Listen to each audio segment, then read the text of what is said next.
నిన్నటి నుండి చూస్తున్నా మళ్ళీ ఎప్పుడు మాట్లాడతాడా అని. అది ఏఐ ఏమో.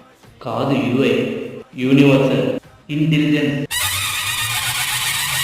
స్వామి, ఇంత షాక్ ఇచ్చావేంటి? ఎంతోమంది ప్రార్థించినా పలకని నువ్వు వీడు తిడితే పలికావా? తిట్టింది కూడా వింటాననేగా, నన్ను నమ్మేగా. క్షమించు వినాయక, తప్పుగా మాట్లాడా, సారీ. నువ్వు తప్పుగా ఏం మాట్లాడలేదు, సరిగ్గానే ప్రశ్నించావు. దేవుడు ఉన్నాడు, అది తెలుసుకోవాలంటే నీ ఇల్లు ఒళ్ళు శుభ్రంగా ఉంటే సరిపోదు. నీ మాట, నీ ఆలోచన, ముఖ్యంగా నీ మనసు శుభ్రంగా ఉండాలి. అప్పుడు తెలుసుకుంటావు. శ్రీహరియే అంతరాత్మ. భూమి మీదకి వచ్చిన దేవుళ్ళే కష్టాలు పడ్డారు. కష్టాలు ఎవరూ తప్పించుకోలేరు. నా విషయానికి వస్తే, నేను పుట్టగానే నా ధర్మం నేను పాటిస్తే నా తండ్రే నా తల తీసేశాడు. అసలు కష్టం అంటే ఏంటో తెలుసా?